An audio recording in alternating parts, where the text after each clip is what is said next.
और चलिए अब रुक करते हैं बड़ी खबर का। आज दुनिया की सबसे बड़ी चिंता सिर्फ युद्ध नहीं बल्कि परमाणु युद्ध की बदलती सोच है। सवाल यह है कि क्या महाशक्तियां अब ऐसे दौर में प्रवेश कर रही हैं जहां परमाणु हथियारों को केवल दुश्मन को डराने के लिए नहीं बल्कि सीमित सैन्य इस्तेमाल के विकल्प के तौर पर देखा जा रहा है। अमेरिका में सामने आई रिपोर्ट्स के मुताबिक पेंटागन चीन और रूस से बढ़ते तनाव के बीच टेक्निकल यानी छोटे परमाणु हथियारों के विकल्पों पर गंभीर मंथन कर रहा है। दावा है कि बड़े न्यूक्लियर हमले और बिल्कुल जवाब न देने के बीच अब एक मिडिल ऑप्शन तैयार किया जा रहा है। यहीं से दुनिया में बहस छिड़ गई है, क्योंकि रणनीतिक विशेषज्ञ मानते हैं कि एक बार अगर छोटे परमाणु हथियारों के इस्तेमाल को स्वीकार्य मान लिया गया, अगर इनकी एक्सेप्टेंस आ गई, तो ये न्यूक्लियर हथियारों के इस्तेमाल की दहलीज को नीचे ला सकता है। यानी जो हथियार अब तक केवल डिटरेंस यानी रोकथाम के डर का प्रतीक थे, वो युद्ध के मैदान की रणनीति का हिस्सा बन सकते हैं। रूस के पास दुनिया का सबसे बड़ा परमाणु जखीरा है, अमेरिका उसके ठीक पीछे है। चीन तेजी से अपना परमाणु भंडार बढ़ा रहा है। ऐसे में अगर तीनों महाशक्तियां सीमित परमाणु युद्ध की अवधारणा की तरफ बढ़ती हैं, तो सवाल उठता है, क्या कोई परमाणु युद्ध वास्तव में सीमित रह सकता है? इस बीच रूस ईरान पर अमेरिकी प्रतिबंधों की चर्चा, हॉर्मुज़ स्ट्रेट को लेकर वॉशिंगटन के बयान, ईरान की तीखी प्रतिक्रिया और मिडिल ईस्ट में अमेरिकी सैन्य गतिविधियों ने वैश्विक तनाव को और बढ़ा दिया है। यानी सैन्य, आर्थिक और रणनीतिक तीनों मोर्चों पर दुनिया एक नए दबाव के दौर से गुजरती हुई दिखाई दे रही है। छोटे एटम बॉम्ब, बड़ा खतरा, डिटरेंस या तबाही की तैयारी, और क्या दुनिया फिर एक नए परमाणु मोड़ पर खड़ी हुई है? इन सब के बीच बता दें आपको कि अमेरिकी न्यूक्लियर रणनीति पर बड़ा मंथन हो रहा है। अमेरिका की न्यूक्लियर रणनीति पर बड़ा मंथन, छोटे एटम बॉम्ब्स के विकल्प पर अमेरिका में चर्चा तेज हो रही है। टेक्टिकल न्यूक्लियर हथियारों को लेकर नई रणनीति पर विचार हो रहा है। सीमित न्यूक्लियर जवाब का रास्ता तलाश रहा अमेरिका। एल्ब्रिज कोल्बी की रणनीति पर दुनिया की नजर बनी हुई है। अब ये जो टेक्टिकल न्यूक्लियर हथियारों का जिक्र हो रहा है, इसे लेकर क्या माने? क्या अमेरिका अब छोटे एटम बॉम्ब के विकल्प पर विचार कर रहा है? आखिर अमेरिका अगर इस दिशा में सोच रहा है, तो फिर बाकी देशों को वो कैसे रोकेगा? इन सब के बीच बताते चले, रूस ईरान पर अमेरिकी सेनेट में सख्त प्रतिबंधों की चर्चा तेज हो रही है। रूस ईरान पर अमेरिकी सेनेट में सख्त प्रतिबंधों की चर्चा तेज। लिंडसे ग्राहम के प्रस्तावित बिल पर वॉशिंगटन में हलचल तेज है। रूस के तेल गैस खरीदार देशों पर भारी टैरिफ लगाने का प्रस्ताव। ईरान के ऊर्जा और हथियार सेक्टर पर प्रतिबंध बढ़ाने की तैयारी हो रही है। पुतिन के करीबी बैंक और शैडो फ्लीट पर सख्ती की मांग की जा रही है। और इसी पर ज्यादा डिस्कशन के लिए खास मेहमान जुड़ चुके हैं। तारुफ करा देती हूँ, group captain U K Devnath, retired रक्षा विशेषज्ञ के तौर पर जुड़ रहे हैं। डॉक्टर जिताब सिंह, विदेश मामलों के जानकार। मनोज कुमार भूर, राजनीतिक विश्लेषक। आप तीनों का बहुत बहुत स्वागत है। देवनाथ जी, ये जो व्हाइट हाउस का नया न्यूक्लियर फॉर्मूला है, इसे किस तरीके से देख रहे हैं? क्या अब न्यूक्लियर हथियारों की एक होड़ सी मच जाएगी? क्या समझे, क्या मायने इसके हम निकाले? मोनिका जी, ये एक नया शगुफा है और इस तरह की जो चिंताधारा है वो पहले भी कई बार विगत 70-80 साल में की गई है कि छोटे न्यूक्लियर बॉम्ब्स का इस्तेमाल। होता ये है कि यह सोचना कि न्यूक्लियर बॉम्ब्स छोटे होते हैं या न्यूक्लियर बॉम्ब्स बड़े होते हैं, यह धारणा कई बार वॉर गेमिंग में इस्तेमाल करके देखा गया है कि ऐसा सोचना कि छोटे न्यूक्लियर बॉम्ब का हम इस्तेमाल करेंगे, कोई भी देश इस्तेमाल करेगा, तो दूसरा देश जो है वो भी छोटे न्यूक्लियर बॉम्ब का ही इस्तेमाल करेगा जवाबी कार्रवाई में। इस धारणा को सही नहीं पाया गया है। जितने भी वॉर गेमिंग किए गए हैं, चाहे भारत और पाकिस्तान का सीन हो, इंडिया और चाइना का सीन हो, रशिया अमेरिका का सीन हो, हर वॉर गेमिंग में ये पाया गया है कि छोटे न्यूक्लियर वॉर, जिसको हम टैक्टिकल न्यूक्लियर वॉरहेड कहते हैं, यानी जिनका जो वॉरहेड है उनका यील्ड, जो धमाका है वो समझिए महज 1 किलोटन के बराबर होता है, 10 किलोटन के बराबर होता है, कि इनका इस्तेमाल करके हम युद्ध जीत लेंगे।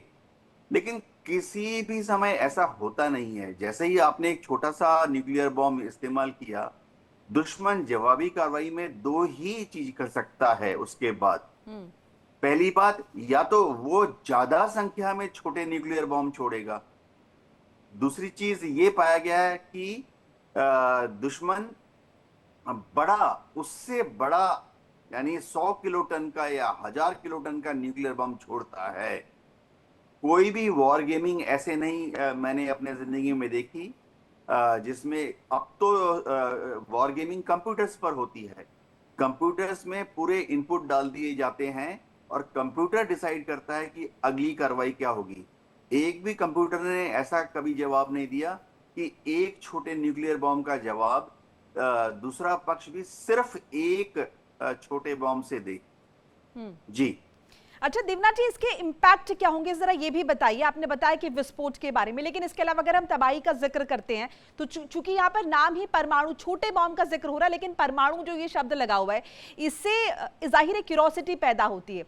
कितना नुकसान, कितना इम्पैक्ट इसका?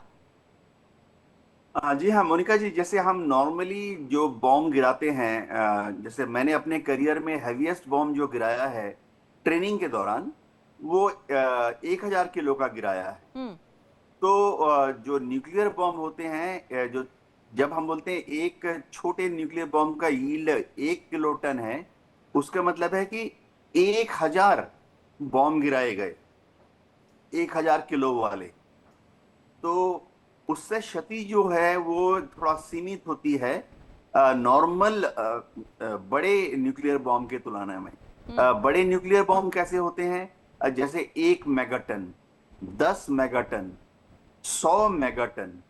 तो अंदाजा देता हूं, छोटे जो टैक्टिकल न्यूक्लियर वॉरहेड होते हैं वो, उससे आप एक ब्रिगेड को तबाह कर सकते हैं। एक डिवीजन यानी 10,000 ट्रुप्स जो बैटलफील्ड में डिप्लॉय हैं उनको तबाह कर सकते हैं। Area of destruction 3 kilometre by 3 kilometre या 5 किलोमीटर बाई 5 किलोमीटर होता है। तो उसके अंदर अगर दुश्मन के 200 या 400 टैंक्स हैं, वो तबाह होते हैं। जबकि जो बड़े न्यूक्लियर बॉम्ब होते हैं जिनकी यील्ड 10 मेगाटन होती है, 100 मेगाटन होती है, उनसे पूरा का पूरा शहर वाइप आउट हो जाता है। यानी आपने अगर उसको अमृतसर पर गिराया, अमृतसर तबाह हो गया। अगर आपने 100 मेगाटन दिल्ली के ऊपर गिराया तो पूरा दिल्ली ही तबाह हो गया। छोटे वाले से सिर्फ सीमित क्षति होती है, बड़े वाले से विहंगम क्षति होती है। जी। ठीक है डॉक्टर सिंह, अब क्योंकि लगातार हम देख रहे हैं ईरान को लेकर भी जिस तरीके से डोनाल्ड ट्रंप बात कर रहे हैं कि परमाणु शक्ति नहीं बनने देंगे, सो ये भले ही छोटे बॉम्ब का जिक्र हो रहा है, लेकिन ये क्या, इसका क्या संदेश जाएगा वर्ल्ड वाइड? क्योंकि डोनाल्ड ट्रंप लगातार ये कह रहे हैं कि उन्हें ईरान को किसी भी तरीके से परमाणु लेस देश नहीं बनने देना है। अब यहाँ पर भले ही छोटे बॉम्ब की बात हो रही है, लेकिन छोटे परमाणु बॉम्ब की बात हो रही है। देखिए मोनिका जी, बहुत अच्छा आपने ये टॉपिक चुना है। अमेरिका मोर और लेस देखिए 1945 से पूरी दुनिया का एक पथ प्रदर्शक रहा है। चाहे वो डिस्ट्रक्शन की बात करें या डेवलपमेंट की बात करें, दोनों में अमेरिका का बहुत ही लीडिंग रोल रहा है, दुनिया को एक रास्ता दिखाने में और समस्याओं को सुलझाने में भी और उसको बनाने में भी। तो अगर ये अमेरिका की जो नई पहल है छोटे परमाणु बम की, निश्चित रूप से ये एक तनाव पैदा करता है, क्योंकि अगर अमेरिका इस ओर जाता है तो दुनिया के अन्य देश, अभी तक 9 ऐसे परमाणु संपन्न देश ऑफिशियली हैं जो निश्चित रूप से इस तरह के विकल्पों पे विचार करेंगे और उसकी ओर बढ़ेंगे। परमाणु बम होता है, चाहे वो छोटा या बड़ा हो, उसका सीमित इंपैक्ट हो या लार्जर हो, लेकिन अभी तक एकमात्र अमेरिका ने ही 1945 में इसी अगस्त के महीने में 9 अगस्त, इनफैक्ट आज हम 8 अगस्त 9 अगस्त में हैं, और इसी समय अमेरिका ने हिरोशिमा और नागासाकी पे यूज किया था। तो वो पहला और अंतिम है और हम उम्मीद करते हैं कि ये अंतिम ही रहे, इसके अलावा ना हो। लेकिन इस तरह के छोटे परमाणु बम की जो वकालत अमेरिका ने ही शुरुआत की है, ये बहुत ही चिंतनीय भी है और निंदनीय भी है, क्योंकि एक तरफ दुनिया विकास की बात करती है और वहीं अमेरिका इस तरह के विनाश की फिर से चर्चा करके निश्चित रूप से और ज्यादा विश्व संकट को युद्ध संकट को बढ़ाने की ओर ले जाएगा। और मुझे लगता है ये एक इसको हर तरफ से इसकी रोक होनी चाहिए। लेकिन अब चूंकि ईरान के वॉर की आपने बात की मोनिका जी, वहां पे अमेरिका के लिमिटेशंस दिख गए हैं। उसके चाहे वो मिसाइल क्षमता हो, उसके जितने भी हैं, वो बहुत कारगर नहीं हुआ है। ईरान अभी भी टिका हुआ है। तो निश्चित रूप से राष्ट्रपति ट्रंप बौखलाए हुए हैं। और ट्रंप तो एक अलग ही मिजाज के व्यक्ति हैं। वो अपनी सुनते हैं, अपनी करते हैं। अमेरिका की पॉलिसी में भी बहुत सारे मतलब ऐसे चेंजेस कह लीजिए आए हैं जो कभी सोचा भी नहीं गया था। तो मुझे लगता है ये संभावना से इनकार भी नहीं किया जाता। जिस तरह से अमेरिका के प्रभुत्व को चैलेंज पूरी दुनिया ने और खास करके रूस और चीन की तरफ से मिला। जी मनोज जी, यानी एक और मायने इसके हम ये भी निकाल सकते हैं कि जिस तरीके से लगातार हम जिक्र कर रहे हैं कि अमेरिका का हथियारों का जो जखीरा है, अब उसमें कहीं ना कहीं हम देख रहे हैं कि इस तरीके से डिक्लाइन हो रहा है, हथियारों की कमी है। सो क्या यही वो वजह है कि अमेरिका क्योंकि बस नहीं चल रहा है ईरान पर, इसलिए इस तरह के सुझाव सामने आ रहे हैं? नॉर्मली हम लोग देखते हैं कि अमेरिका का ये रुख रहता है कि वो वेपन्स को किस तरह से जो है बेचे और ह्यूज प्रॉफिट कमाए। उसी तरह से ये स्मॉल एटम बम की जो बात कही जा रही है वो उसी का एक स्वरूप है। और ऐसा लग रहा है कि वो नॉर्मली हम लोग देखते हैं कि एटॉमिक एनर्जी भी हम जो एटम बम से लेते हैं, तो कंस्ट्रक्टिव वे में भी जो है इसको यूज किया जा सकता है। ये भी एक पहलू है, क्योंकि न्यूक्लियर एनर्जी आपके पास रहता है तो आपके लिए डेवलपमेंट का और जो एनर्जी जो क्राइसिस नॉर्मली कंट्रीज में होते हैं, जिस तरह से हम लोग देख रहे हैं कि ऑयल को लेकर के कितना नवापो की स्थिति बनी हुई है कि किस तरह से जो है मिडिल ईस्ट कंट्रीज में जो है इसको जो है सुचारू रूप से चलाया जाए। तो अगर इसको कंस्ट्रक्टिव वे में ऐसा लग रहा है कि इसको अगर यूज किया जाता है तो कोई दिक्कत नहीं है। लेकिन नॉर्मली किसी न किसी रूप में अमेरिका का ये रुख रहता है कि वो पैसा अर्न करे और पूरा वर्ल्ड में कोई एक दूसरे से लड़ाई करते रहे, वार करते रहे। और आप ये कह रहे हैं कि अमेरिका ये इनिशिएट इसलिए भी कर रहा है कि भाई परमाणु बॉम्ब से हमसे खरीदना शुरू कर दो, जिसको दरकार लगे कि उसका सामना किसी परमाणु शक्ति से हो रहा है और उस पर कहीं वो हमला कर होता है, तो ऐसे में वो भी हमारे पास ऑप्शंस हैं, वो आप खरीद सकते हैं। और नॉर्मली अमेरिका ही डोमिनेट करेगा क्योंकि वो बिग पावर है और एटॉमिक में भी जो है उनके पास इतना बम है, चाहे रशिया के पास भी, क्योंकि वर्ल्ड के कोई भी कंट्री के पास नहीं है। तो स्वाभाविक है कि वो ये तरीका है कि किस तरह से जो है मनी अर्न किया जाए। और नॉर्मली हम लोग देखते हैं कि अगर वार होता है तो क्षति होती है तो जो बिग कंट्री है, अमेरिका हो, रशिया हो, चाइना हो, इसी को अल्टीमेटली फायदा होता है, क्योंकि वेपन्स जो है लोग खरीदना शुरू कर देते हैं। अब जिस तरह से हम लोगों ने देखा कि सऊदी अरब को भी बोला गया है, इनकरेज किया जा रहा है कि आप भी जो है एटॉमिक बम बना सकते हैं, बनाइए, ताकि मिडिल ईस्ट कंट्रीज में जो ईरान को किस तरह से चेक किया जाए। तो ये भी एक तरीका है कि जो मेन जगह है, एक कंट्री को आप कह रहे हैं बनाइए, कंट्री को आप कह रहे हैं कि आप नहीं कुछ भी कर सकते। बहरहाल मैं आपके पास लौट रही हूँ, एक अपडेट जरा साझा कर ले। 5 देशों पर 100% टैरिफ लगा सकता है अमेरिका, जो जानकारी मिल रही है। 100% टैरिफ वाला बिल यूएस संसद से पास हो गया। Lindsey Graham 2026 act pass. रूस से तेल लेने वाले देशों पर कार्रवाई। चीन है, भारत है, अजरबैजान, हंगरी खरीदार हैं। ऐसे में ये जो 100% टैरिफ वाला बॉम्ब है ये अमेरिका की तरफ से एक बार फिर से गिरेगा, चूंकि यूएस संसद से ये बिल पास हो गया। डॉक्टर सिंह,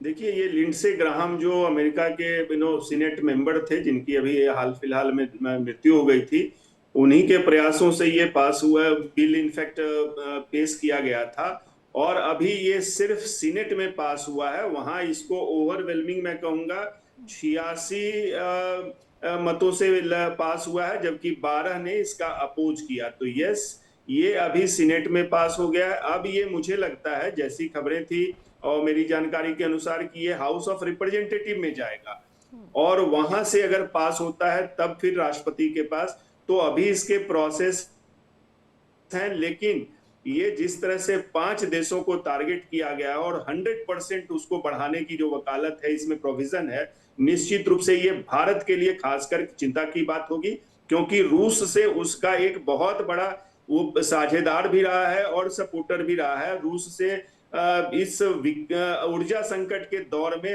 भारत को रूस से बहुत सपोर्ट मिला है तेल के खास करके क्षेत्र में। रूस ने बहुत ही एक तरह से कहिए सपोर्ट करके इसको तेल दिया। अगर अमेरिका इसको इम्प्लीमेंट करता है 100% टैरिफ, तो निश्चित रूप से भारत के लिए ऊर्जा संकट को ही नहीं, उसके वित्तीय और आर्थिक व्यवस्था को भी प्रभावित करेगा और गहरे से करेगा। लेकिन मुझे नहीं लगता कि भारत इससे डरेगा और इसकी रूस से तेल खरीदना बंद करेगा। पहले भी अमेरिका ने इस तरह की कोशिशें की, 25% टैरिफ बढ़ा के भारत को डिस्करेज करने की कोशिश की, लेकिन भारत ने क्लियर कर दिया अपना स्टैंड कि हम अपनी जरूरतों के अनुसार, अपने हितों के अनुसार हम जो भी व्यापार भी करते हैं या जो रिश्ते बनाते हैं, तो उसमें अमेरिका की इस तरह की गिदर भव की मैं कहूंगा इससे बहुत ज्यादा फर्क नहीं पड़ने वाला है। और चीन ने भी, चूंकि चीन भी इसमें एक भुक्तभोगी होगा, चीन ने भी ये क्लियर कर दिया है और तगड़े से उसने अमेरिका को जवाब दिया है। रेयर अर्थ जो खनिजों पे उसने एक तरह से प्रतिबंध लगा दिया था अमेरिका को सप्लाई करने से, तो अमेरिका को झुकना पड़ा था। तो यहां भी ये ज्यादा एक कह लीजिए अमेरिका का दम्भ है रूस को अलग थलग करने के लिए, लेकिन इसमें कितना सक्सेसफुल होगा ये जो काउंटर करने वाले देश हैं उन पे भी डिपेंड करता है। बिल्कुल। इस बीच ईरानी विदेश मंत्री अब्बास अरागची का स्टेटमेंट जरा साझा कर ले दर्शकों के साथ। ईरान की सेना ने अपनी ताकत दुनिया को दिखाई है। अरागची ने कहा दुनिया की सबसे महंगी सेना के सामने क्षमता साबित की है, अपनी बारी चुनौतियों का डटकर सामना करेंगे, आगे भी अब समय खुद पर भरोसा करने का अरागची ने कहा। ईरान ने सच्चे भाईचारे का संदेश भी दिया है। यह अब्बास अरागची की तरफ से कहा गया है कि किस तरीके से जाहिर है ये अमेरिका के लिए उनका एक मैसेज है। अमेरिका को लेकर उन्होंने कहा है कि सेना ने अपनी ताकत दिखाई है दुनिया को, दुनिया की सबसे महंगी सेना के सामने अपनी क्षमता को साबित किया है, आगे भी डटकर सामना करेंगे, समय है खुद पर भरोसा करने का और सच्चे भाईचारे का संदेश भी दिया है। देवनाथ जी, ये बात अब ईरान बखूबी समझ चुका है कि अमेरिका उसके सामने स्टैंड नहीं कर पा रहा, भले ही कितनी भी शक्ति अमेरिका के पास हो या फिर महाशक्तिशाली देश क्यों ना हो। ये बात अब ईरान को बखूबी समझ आ रही है और इसीलिए वो बहुत कॉन्फिडेंस के साथ जो है इस तरह के स्टेटमेंट्स ईरान से आते हैं। हाँ मोनिका जी, ईरान को अब ये आभास हो गया है कि अमेरिका जमीनी हमला नहीं करेगा। कुछ भी हो जाए, अमेरिका ज्यादा से ज्यादा क्या करेगा कि और ज्यादा बॉम्ब्स गिराएगा और ज्यादा टोमाहोक क्रूज मिसाइल फायर करेगा, इससे ज्यादा कुछ नहीं करेगा। तो जब तक जमीनी हमला नहीं होता तब तक ईरान की जो सत्ता है तेहरान में, उनको लगता है कि वो लोग सुरक्षित हैं। सुरक्षित मतलब कि ठीक है बॉम्ब्स गिर रहे हैं, ठीक है टोमाहोक मिसाइल गिर रहे हैं, लेकिन जो जैसा सद्दाम हुसैन के साथ किया गया था कि अमेरिका की 40,000 फौज इराक में घुसाई थी, अमेरिका के 4,000 टैंक इराक में घुसाए थे, उस तरह की कोई कार्रवाई अमेरिका ईरान के खिलाफ नहीं करेगा। जैसे ही यह अब श्योरिटी हो गई है, तो अब ईरान ने समझ लिया कि इस युद्ध को जीतने का ईरान के पास और देवनाथ जी, वो जो कुर्द लड़ाकों वाली बात सामने आ रही थी कि कुर्द लड़ाकों के जरिए जमीनी हमला अमेरिका कर सकता है, उसे भी ईरान ने समझ लिया और वो जो अटैक्स रिसेंट में इराक में हुए उसी बात का सबूत। हाँ देखिए, कुर्द लड़ाकों को अमेरिका ने भड़काने की कोशिश की। अब समझना पड़ेगा कि कुर्दिस्तान के जो लड़ाके हैं इनके टोटल 8,000 फाइटर्स हैं और वो अलग अलग फ्रंट पर लड़ते हैं।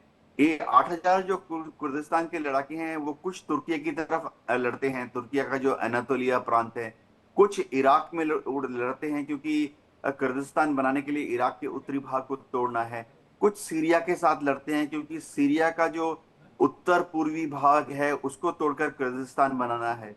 तो इफेक्टिवली करीबन सिर्फ 1200 लड़ाके ऐसे हैं जो कि ईरान के अंदर हैं, उत्तरी ईरान के अंदर हैं, और अमेरिका ने उनको भड़काने की कोशिश की। लेकिन कुर्दिस्तान के लड़ाकों ने देखा कि मिलिट्री पोजीशन फिलहाल ऐसी नहीं है कि 1200 कुर्दिस्तान के लड़ाके ईरान को कुछ भी क्षति पहुंचा सके।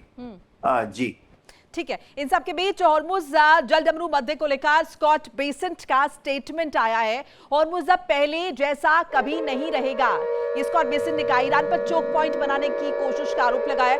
अगले 2 साल में हॉर्मुज का महत्व घट जाएगा। अमेरिकी ट्रेजरी सेक्रेटरी का स्टेटमेंट। 50 से 70% ऊर्जा अब समुद्र नहीं जमीन के रास्ते जाएगी, ये स्कॉट बेसिन ने कहा है। एक बार सुन भी लेते हैं, फिर आगे बढ़ते हैं। In a doomsday sort of way. I would say it in another way. The strait is never going back to the way it was because the Iranians have used or tried to use it as a choke point. What we are going to see over the next 2 years, the strait's going to become irrelevant. It is going to become just another body of water. Manoj ji, ये जो कहना है, अभी आपने सुना भी कि होर्मुज का महत्व घट जाएगा, क्या आधार है इस बात का? एक तरफ तो आप हम देख रहे हैं किस तरीके से लगातार प्रतिबंध लगा रहे हैं, फिर कहे कि टैरिफ लगा रहे हैं कि आप रशिया से नहीं लेंगे तेल, दूसरी तरफ आप कह रहे हैं कि होर्मुज का आधार जो है घट जाएगा, यानी कि ऑप्शन सिर्फ अमेरिका बचेगा। ऐसा लग रहा है कि अमेरिका हार स्वीकार कर लिया है। इससे ये इंडिकेट कर रहा है कि अब स्टेट ऑफ हॉर्मुज में उनका कोई रोल नहीं है, वो कुछ नहीं कर पाएंगे और आने वाले, जैसे उन्होंने टाइम रखा कि 2 साल में हो जाएगा, लेकिन ऐसा नहीं है, बहुत टाइम लग जाता है। 15-20 साल 25 साल हो सकता है कि वो इस तरह का जो उनका सोच है उसको लागू करने में लग जाएगा।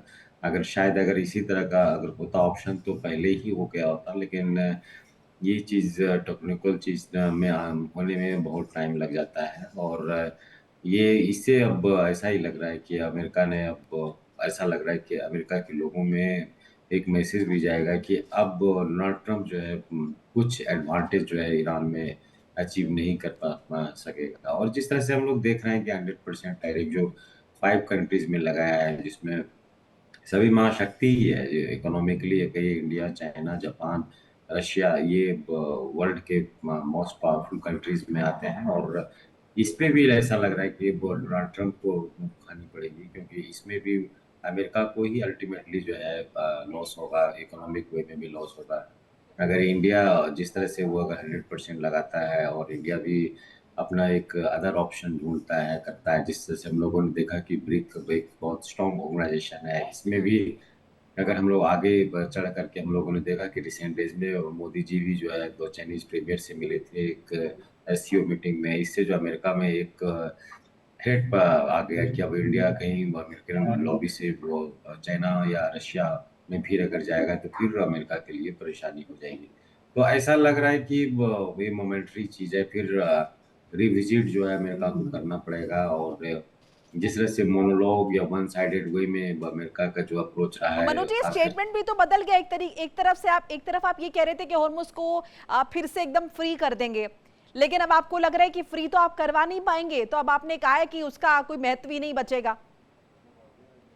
तो वही ऐसा लग रहा है, वही कंफ्यूजन क्रिएट करने की बात कही जा रही है। और जिस तरह से हम लोग देखते हैं कि वो अमेरिका का एक सबसे स्टैंड रहता है किसी न किसी रूप में जो है मार्केट को कंट्रोल में रखा जाए, एक अच्छा मैसेज जाए मार्केट में, ताकि फिर जो है सेंसेक्स आगे बढ़े। और उससे जो है नॉर्मली देखते हैं कि ट्रंप के जो सपोर्टर हैं, चाहे रिलेटिव्स हैं, वो उनको फायदा हो जाता है।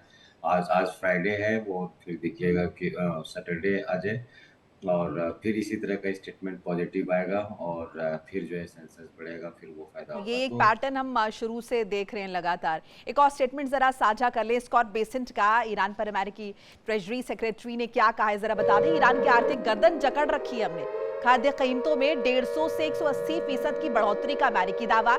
ईरान सैनिकों को वेतन देने में भी मुश्किल हो रही है, ये स्कॉट बेसेंट ने कहा। आज या कल में समझौता हो जाएगा। ऊर्जा कीमतें घटने की भी पूरी उम्मीद है, ये स्कॉट बेसेंट की तरफ से साफ तौर पर कहा गया। डॉक्टर सिंह, अब ये जो दावा किया जा रहा है कि ईरान सैनिकों को वेतन देने में मुश्किल हो रही है, वहां पर बहुत ज्यादा महंगाई बढ़ गई है, आज या कल में समझौता हो जाएगा, ये सारे दावे एक ही तरफ से हो रहे हैं, दूसरे तरफ से कोई दावा नहीं हो रहा।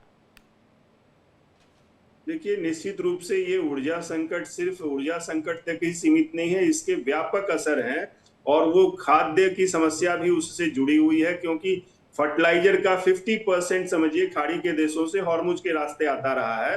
तो एशिया के देशों के लिए खास करके ये बहुत बड़ा चैलेंज है कि कैसे खाद्य सुरक्षा निश्चित की जाए और आम लोगों को सस्ते दामों पे खाद्यान्न प्रोवाइड किए जाए। तो एक तरफ तो ये चिंता हो रही है, दूसरी तरफ जो हम देख रहे हैं इससे ट्रेवल का कॉस्ट बढ़ रहा है, इससे ट्रांसपोर्टेशन कॉस्ट बढ़ रहा है। तो बहुत सारे चीजें एक दूसरे से लिंक्ड हैं। और अमेरिका कहने को तो कह देता है इतनी आसानी से, उसके वित्त मंत्री ने तो कह दिया कि ये अब हॉर्मुज की एक पे भरोसा कम हो जाएगा, उस पर डिपेंडेंसी कम हो जाएगी, लेकिन कहना बहुत आसान है। ये बहुत टाइम टेकिंग है और बहुत ही कॉस्टली अफेयर होगा ऐसे में। और दूसरी तरफ सुरक्षा की कोई गारंटी नहीं होगी मोनिका जी। पाइपलाइन को कभी भी बर्बाद किया जा सकता है, अटैक किया जा सकता है। पाइपलाइन भी बहुत ये सुरक्षित है ऐसा नहीं मैं मानता। जहां तक ईरान के अंदर जो महंगाई की है, हम और पहले से जान रहे हैं कि वहां इन्फ्लेशन पता नहीं 100% बढ़ गया है या क्या, तो वहां पे क्राइसिस तो बहुत ज्यादा है। और चूंकि अभी तक ईरान वहां कई मामलों में, खास करके खाद्यान्न के मामले में, वो self sufficient by and large है, तो इसलिए अभी तक वो रुका हुआ है या सह रहा है। लेकिन उसके यहाँ सैलरी देने के दिक्कत है, ये तो होगा। अभी अमेरिका ने लेटेस्ट डेवलपमेंट में कल फिर से एक लिया है कदम कि जो भी मनी एक्सचेंज सेंटर्स होते हैं, खास करके दुबई के गल्फ के देशों में इस तरह के एक्सचेंज हाउसेस बहुत हैं, और वहां से पैसा ट्रांसफर होता है विभिन्न देशों में। मैंने खुद इसका पार्ट रहा हूं, पैसे भेजे हैं उस एक्सचेंज हाउसेस। उस पे अमेरिका ने खासकर से जो Iran linked money exchange houses हैं उस पे अमेरिका ने बैन लगा दिया है। तो इससे भी जो पैसे का प्रवाह ईरान के अंदर होता है उस पे डिस्टरबेंस आएगी, जो वर्ल्ड का स्विफ्ट। जी, डॉक्टर सिंह से कनेक्शन टूट गया है, फिर से जुड़ने का प्रयास करेंगे। इस बीच ईरान ने ट्रंप के बयान पर तीखा हमला बोला है। ईरान ने अमेरिकी विदेश नीति की तुलना कैच 22 से कर दी है। कैमरों के सामने लूट बांटने वाला ईरान का तंज। इस्माइल बगाई बोले, युद्ध को मुनाफे का कारोबार बना रहा है अमेरिका।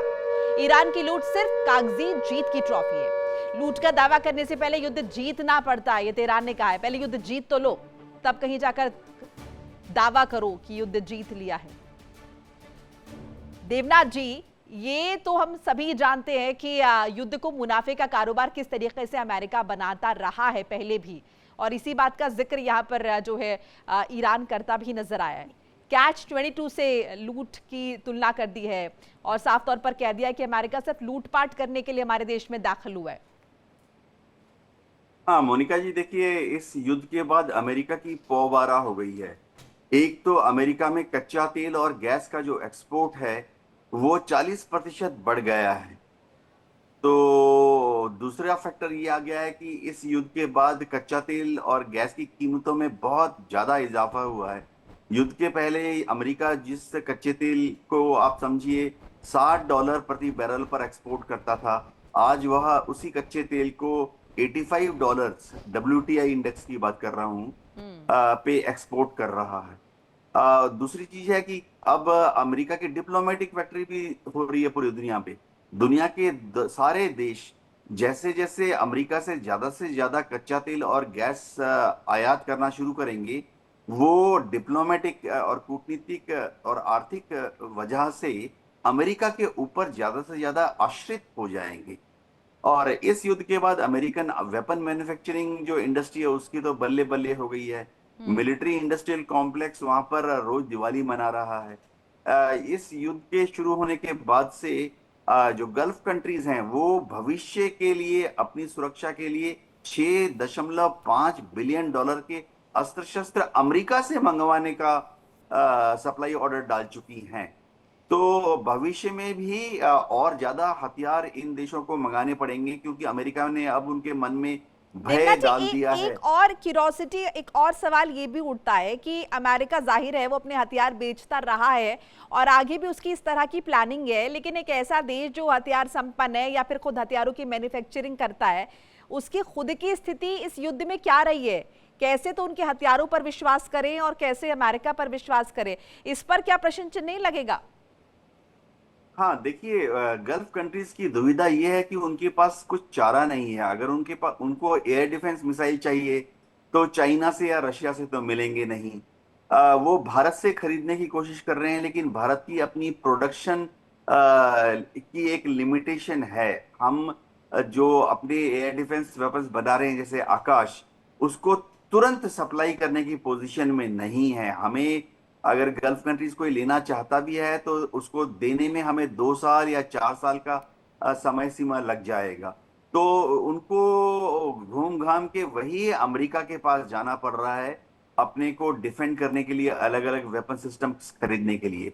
एक और दिक्कत ये आती है कि जितने वेपन सिस्टम्स गल्फ कंट्री इस्तेमाल करते हैं ये सब जीपीएस, मिलिट्री जीपीएस पे काम करते हैं।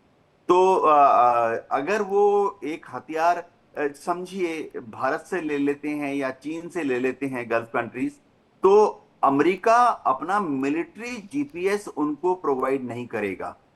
अमेरिका के जो जीपीएस सिस्टम है, सैटेलाइट सिस्टम है, उसमें दो तरह से काम होता है, एक तो सिविलियन ब्रॉडकास्टिंग और एक होता है मिलिट्री ब्रॉडकास्टिंग।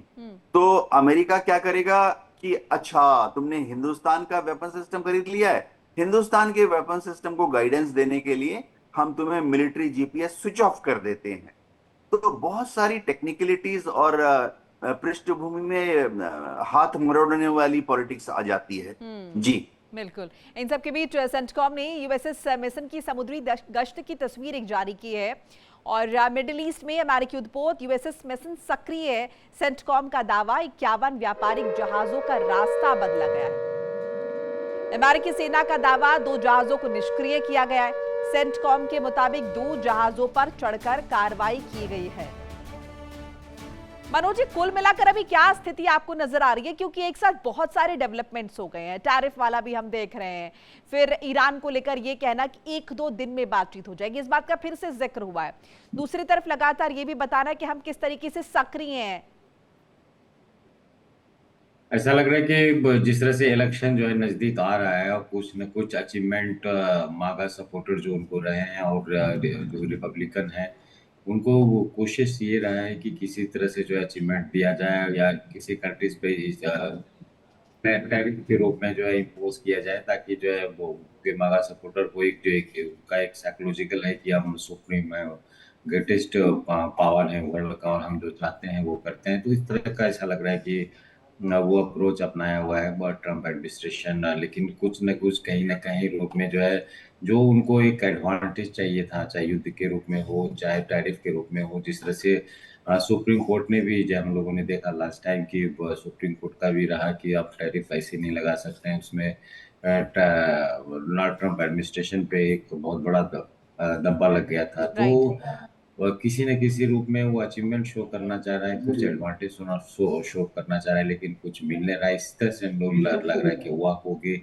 स्थिति में है। और जिस तरह एक टॉक ही एक ऐसा है जो अमेरिका ईरान अगर टॉक करके आगे बढ़ सकता है तो कुछ न कुछ अचीवमेंट या कुछ दिखाने के लिए हो सकता है। जो नॉर्मली डेमोक्रेट सपोर्टर हैं या जो एक न्यूट्रल सपोर्टर हैं वो फिर ट्रम्प को जो है सपोर्ट कर सकते हैं आने वाली मिड इलेक्शन में। लेकिन जिस तरह से अप्रोच रहा है कि बात भी करेंगे धमकाएंगे भी, तो वैसे जो है ईरान जो है मानने वाला नहीं है। आपको अब तो मनोज जी लग रहा है जो अमेरिका ईरान के लिए कह रहा था ना कि बातचीत के लिए तो उतावले आएंगे, लेकिन फ्रंट में जाके ये इस तरीके से बिहेव कर रहे हैं जैसे इन्हें फर्क ही नहीं पड़ता। ये स्थिति फिलहाल अमेरिका की नजर आ रही है। बहरहाल बहुत बहुत शुक्रिया आप तीनों का हमारे साथ जुड़ने के लिए, अपनी कीमती राय साझा करने के लिए।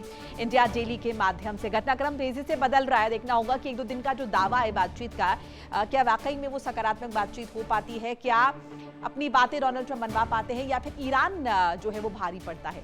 टैरिफ को लेकर भी देखना होगा किस तरीके से तमाम देशों का रिएक्शन जो है वो सामने आता है, क्या विकल्प तलाशे जाते हैं। एक छोटा सा ब्रेक, फौरन हाजिर हो रहे, कहीं मत जाएगा।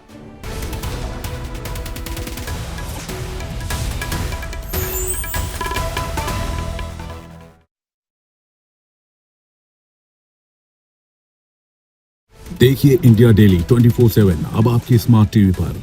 इंडिया डेली मौजूद है सभी डिजिटल प्लेटफॉर्म पर लाइव और लगातार। इंडिया डेली 24/7 हर दिन राष्ट्र को समर्पित।